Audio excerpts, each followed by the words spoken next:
My guest today is Sarah St. John. Sarah is an entrepreneur, podcaster, author, animal lover, and world traveler. She's created several startups throughout her entrepreneurial career of over a decade.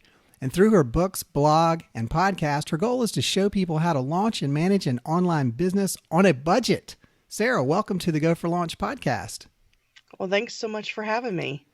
Definitely. Well, I always start by asking people, where are you in the world today? And then tell us something unique about yourself that people may not know. Well, I'm located in Dallas, Texas, and something unique. I guess I play drums. Most people probably don't know Nice. that. Okay. Oh, very cool. I love the drums. I took drums lessons years ago and I wasn't very good, but I do. It's so much fun to just get your aggression out, hitting some skins, right? That is outstanding. So listen, we're going to talk today about how you like to help teach people how to launch and manage online businesses on a budget. But so before we start talking about what budgets look like, can you start by telling us some of your favorite online business models to start and why those are favorites for you? hmm Sure. Yeah. So I'll just give a really brief background. So I started as an entrepreneur over a decade ago, but I was doing photography, and I realized that while I like taking photos of animals and architecture and landscapes, I didn't really like taking photos of people, but Mm, that's where the money is. I was yeah. doing weddings and whatnot. And so I decided to go into an online business model and tried several different things like drop shipping, affiliate marketing, uh,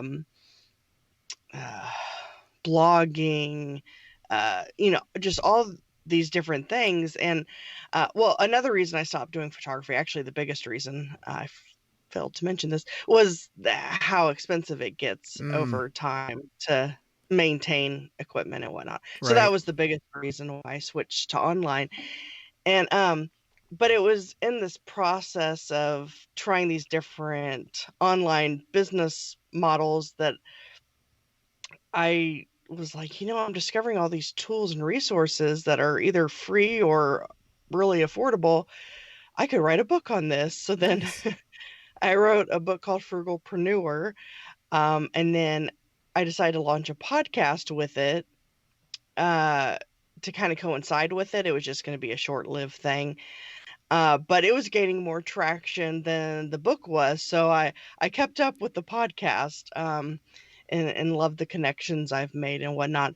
But I guess your question was about different online business models. Yeah, like for example, you mentioned a couple, drop shipping, where you connect Mhm. with a manufacturer that makes a product, and instead of having to, necessarily buy the product and keep it in your garage or in your spare bedroom or whatever, when somebody goes and buys that product through your website, they automatically drop it, ship it, right? So they take care of all Mhm. the fulfillment. That's one model. You mentioned affiliate marketing. Maybe you can explain what that is. And then there's a couple others that you think are where a lot of people start out. Tell us, for those who don't understand affiliate marketing in a nutshell, what that's all about. Mhm. Yeah, you did describe drop shipping well. You handled that one for me. Um, so affiliate marketing is basically where you recommend like a product or a service, some other company, that you may that well, ideally that you use and recommend, not just referring anything and everything. And then you get a special link. And so if someone were to click on that link and buy, then you would get a commission or a percentage of the sale. Well, sometimes it's a flat dollar amount, but it's usually a percentage. And so, like with blogging, that's a good way to monetize a blog is, and even in podcasting, like if you set up a special link, like you don't want to, a lot of affiliate links are ugly, they're like, Mm-hmm. have all kinds of numbers and letters in them. So if you have like a WordPress site, you could get pretty links. So it'd be like yourwebsite.com/ the product name, and then it forwards to the actual affiliate link. And so there's a bunch of like products and resources that I use and recommend, and some of them don't even have affiliate programs, but I recommend them anyway. But the ones that do, that's a good way to monetize a blog or a podcast or even like a YouTube channel. Any kind of content creation platform you can monetize through affiliate marketing. And so I've been doing that through the blog, the podcast, the even the book and and whatnot. And so and you can even like Amazon has an affiliate program. So anytime I'm recommending a book, I'll get the link for that. And the Amazon commissions are really low, like 2 to 5%. Right. But the yeah, but the nice thing about Amazon, and the only reason I even recommend anything on Amazon, is because even if the person doesn't buy the item that you basically sent them to Amazon for, if they buy anything within 24 hours, which is pretty likely Mm-hmm. because everybody's always buying stuff on Amazon, you'll actually get a commission on that. So say they don't buy the book that you recommend, but they buy a big screen TV or something, and you get the commission on that. So that's the main reason I use Amazon. But Right. That's a great point. So I think affiliate marketing is definitely where a lot of people start because it's pretty low barrier of entry. You just simply have to start signing up for some of these affiliate programs, like Sarah mentioned, Amazon.com, or there's some other ones like Commission Junction that's been around for a long, long time, which is more of a marketplace of products and services that you can sell. A lot of digital products. Share a Sale is another one. But I like the tool that you mentioned, Pretty Links. I use that on my WordPress site for Go for Launch. So when I tell you to go to the show notes page at goforlaunch.io/show112, in this case for the show notes, that's a pretty link that's going to resolve to the long link for this particular podcast. But let's talk about budgets for a second, because you talk about people starting on a budget. And if somebody was, let's say they only had $5, Sarah, how can they start an online business? hmm yeah, so the main things, of course, is to have a website. Uh, well, you need a domain first. And I recommend oneandone.com, Mm-hmm. the number one, and because you can get a domain for $1 there. And then a WordPress site is free. You do have to pay for hosting, and that can range depending on what host you pick, but it can be as low as like $3 a month. And then um, you could create a free logo in Canva, or even, hire someone on Fiverr for like $5. Yeah. Um, and then I recommend setting up an email list right away. And I just discovered SendFox, which for a content creator is especially useful for any kind of like blog or podcast or YouTuber, because you can, well, first of all, it's free up to like 3,000 contacts. Mm. Um, but you can put in your YouTube link or your blog or podcast RSS feed, and it'll automatically generate weekly newsletters and send them out to your email list based on your podcast episodes and blog posts and YouTube videos and all of that. And so it's a big time saver. That's great. Another one, yeah, another one I like is MailerLite. If you're wanting to create like lead magnets and landing pages and whatnot with your email platform. But I would say that those are the main. So a domain, a website, hosting, a logo, and an email list. Depending on how you do it, you could do it for under $5 to get started. And then I run all my businesses for under 100 a month. Um, and I have a few different online businesses. Um, but yeah, it's online business. I like how there's very little overhead, and like with drop shipping, no inventory. And Right. there's just so many ways to make money online that it's just so affordable. Yeah, absolutely. And I'm glad that you mentioned that the costs are low. So a lot of Mhm. times people, when they start doing too much research, they might immediately go to some tools that are incredibly powerful, like ClickFunnels, right? I love ClickFunnels, but if you're just starting out, you're going to be looking at probably at least about $200 a month, right? So if you're Mhm. not all in and you don't have a lot of money to spend to see if it's going to pan out for you, that could be challenging for most people to commit to that right away, because you're going to have to make that money back and then some, right? Whereas Mhm. you could start out with a lower cost WordPress site with some sort of, not as fancy funnels, obviously, but you could do some landing pages, do some low cost ads on Facebook, and start testing the waters to see, can I get traffic? Can I get people to purchase my stuff? And if it's going well and you want more, then yeah, maybe you can go and get something like ClickFunnels. But again, I love Russell Brunson and all the things those guys do. But you mentioned you could get hosting for $3 a month. I don't know what you found, Sarah, but typically I find that the better hosts, for WordPress especially, with security and things like that, are probably going to be more like $15 to $25 a month range. If you get the cheap Bluehost, it's okay. But what's the problem with it is you're thrown on a server with hundreds or thousands of other websites. So the likelihood that stuff's going to happen badly is higher when you're paying $3 a month. You're on a shared server.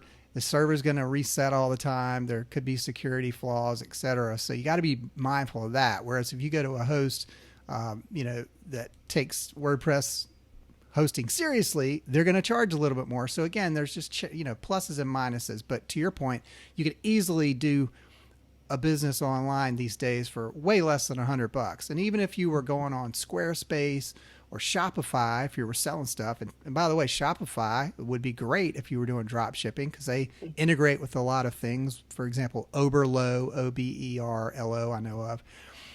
But, you mentioned one thing, and I want to make this point, Sarah, that, years ago, before social media, obviously you needed a website. So a lot of people that got started, in the early 2000s and stuck with it, built these large audiences on their blogs. And that was the rage for a while. Once social media started to become popular, though, a lot of people started scratching their head going, all the people are going to social, so maybe I don't need a website anymore. What's your philosophy on that? Do they still need a website?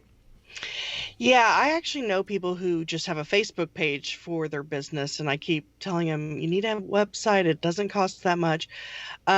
Because the problem is and you need to be on social media, of course, but the problem with only being on social media is that you're on rented land versus a website, you're owning that land. And then you never know what's going to happen with these social media, like if they'll go away tomorrow or in a decade, what algorithm changes.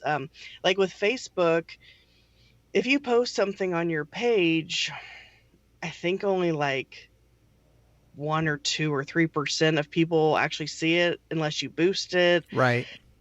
I mean, Facebook's really good for ads because the targeting is so... I don't know of anything else that can target as well as Facebook. But as far as like your only presence being on any social platform, Facebook's probably not going to go under too soon, but I don't know. In a decade, who knows? And yeah, and then if it happens overnight, it's like, well, and then the other issue too is when you have followers and whatnot on social channels, you don't have their email addresses generally. So you can't really market to them through email. So it all has to be done on that platform. And then, yeah, changes are always happening and they see less and less of your stuff. And it's just not a good idea. Right. And I think your main point was owned land, stuff that you own, your website versus rented properties like going on social. And there is a balance. You're absolutely correct. I think the mistake a lot of people do make, though, is thinking, well, that's too technically challenging to do a website and nobody reads blogs anymore. I'm not going to spend a lot of time there. I'm going to be posting on Instagram all day or Facebook or whatever. And you made the great point that those organic posts are not going to be seen by the fans. That is a common fact now. Facebook has changed the algorithm so much that basically business pages get penalized. They want to show you personal information in the feed mostly. But if you want to pay to play, social media is awesome. You can buy cheap ads all day long and target the crap out of people. We all are victims of this, but as a marketing person, if you're trying to sell something, you should take advantage of that for as long as possible. So that is great. Now let's talk about another medium, the one we're now using right this minute. We're doing a podcast together.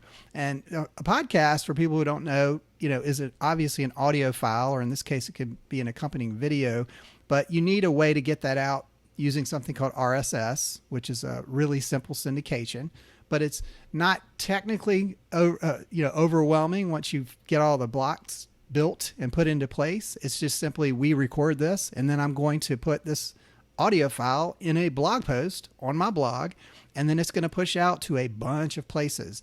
Now, Sarah, you also have a podcast. I want you to talk about that and tell me about your podcasting journey and what you've seen in terms of that bringing traffic and awareness to you and your efforts.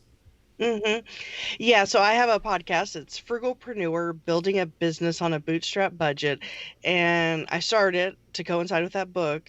But I ended up gaining more traction and leverage with the podcast. And so I decided to keep it going. And first of all, I mean, there's kind of two sides of the spectrum. There's the traffic side, because any of the podcast directories are kind of like search engines. But even if you go to Google, I believe Google is now like transcribing podcasts, I guess through Google Podcasts.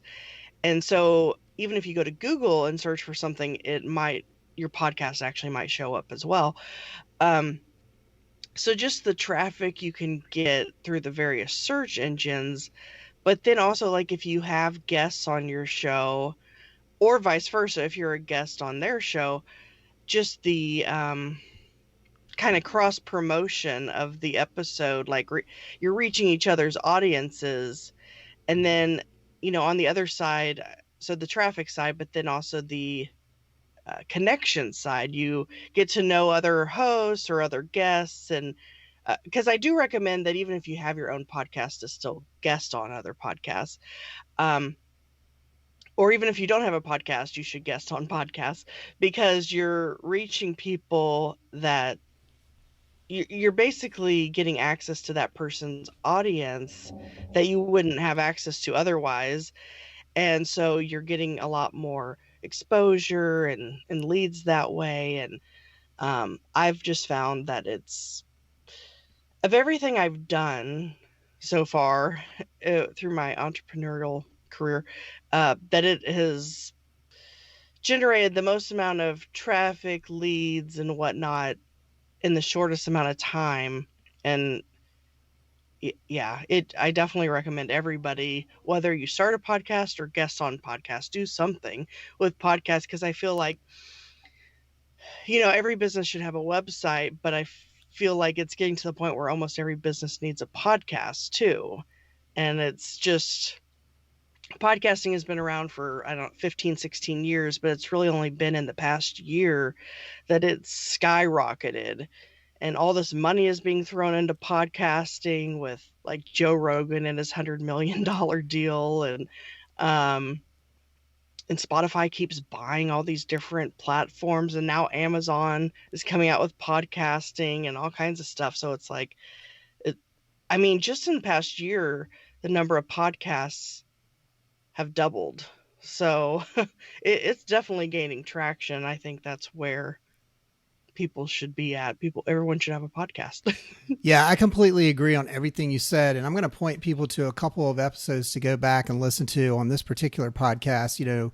Number one, Rob Walsh of Libsyn, which hosts this podcast. He and I spoke months ago, and he gave some incredible stats about the growth in podcasting. But Sarah, he also pointed out that relative to the number of millions of blogs out there aren't that many podcasts by comparison, because it takes more time, right? I can fire up a WordPress blog in the next 2 minutes and start blogging, and nobody's probably going to see it, right?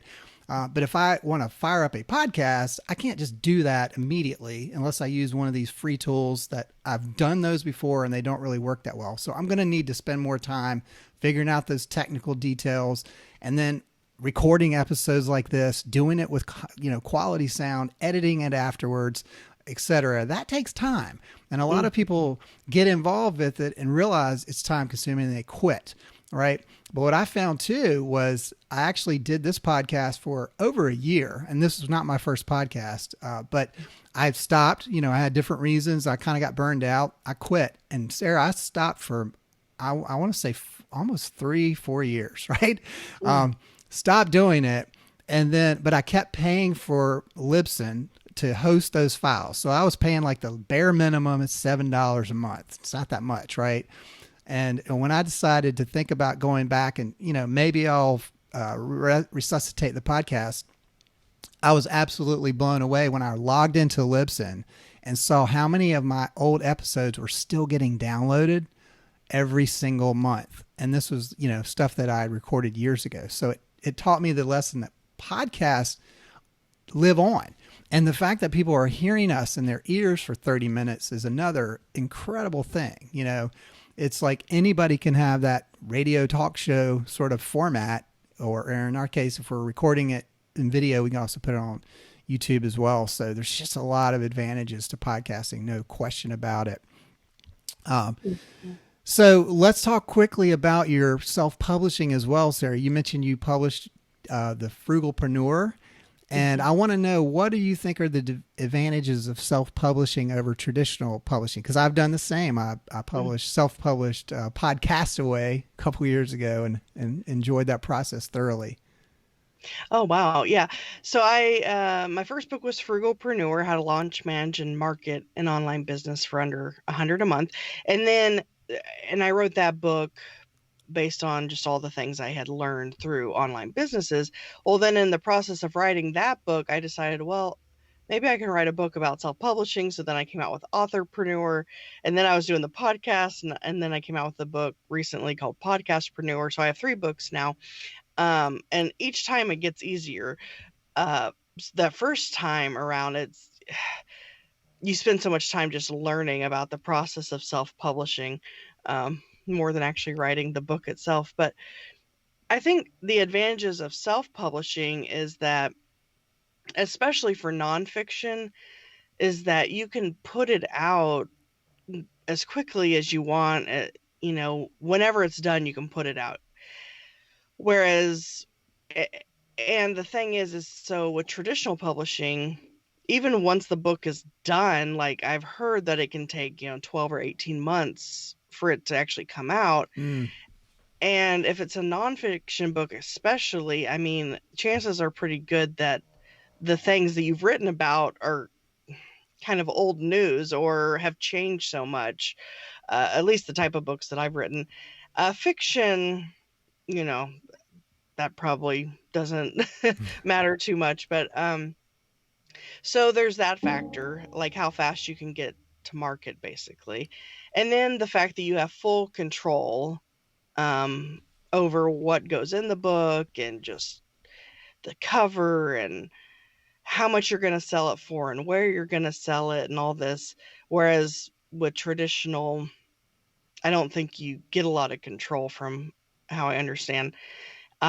Plus, I've heard that with traditional publishing, you might make about $1 a book, but with self-publishing, and I self-publish through Amazon. There's a few different options, but they take like, I believe 30%. And so, I mean, I average like $2 to $5 a book. Okay. Through Amazon versus, $1 probably with traditional. But then even just unless you're some big name, well-known person like Oprah, for example, it's really hard to get a traditional publishing deal anyway. So I would say the main reasons to go with self-publishing is, 1, it's going to be hard to get traditionally published anyway. 2, self-publishing is a lot quicker, especially if you're writing nonfiction. I think that's important. And then you have full control, and you actually make more. You might not sell as many books because you have to do all the marketing yourself, which I've heard even in traditional publishing, you have to do a lot of. That's right. Marketing. Yeah. There's a myth that if you get a real publisher, that they're going to do all the heavy lifting for you. And that's not the case unless you're Stephen King or Oprah or, some other celebrity. you're going to just be left to your own devices to actually promote your book, which is bizarre. But yeah, that is Yeah. absolutely so true. Well, those are all great points. I'm a huge fan of self-publishing. I think, I would have said 5 years ago that there was still a stigma to that. You could tell the difference. But now if you spend some money and get a quality cover and do the inside of the book, produce that nicely as well, you almost can't tell the difference, right? And there is no longer that stigma of, ooh, that person's self-published versus this person got published. Because there's many examples of guys like James Altucher, for example, who published a great book called Choose Yourself, self-published, and made a bunch of money and put himself on the map, in a lot of respects in terms of being a thought leader and things like that. Somebody contrast that with Tim Ferriss, who wrote the classic 4-Hour Work Week. Didn't self-publish, did that the traditional route years ago, and obviously, got it out there and is a big name.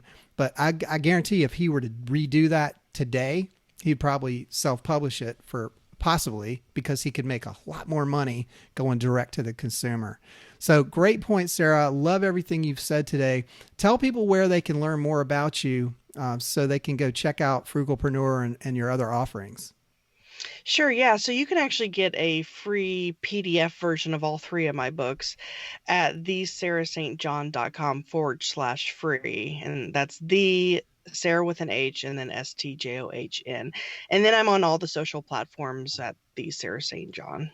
Excellent. Go check that out. thesarahstjohn.com/free and get all her books for free. Thank you so much for doing that for the listeners of the Go for Launch podcast. It's been a great pleasure meeting you and speaking with you today. Well, thanks so much for having me.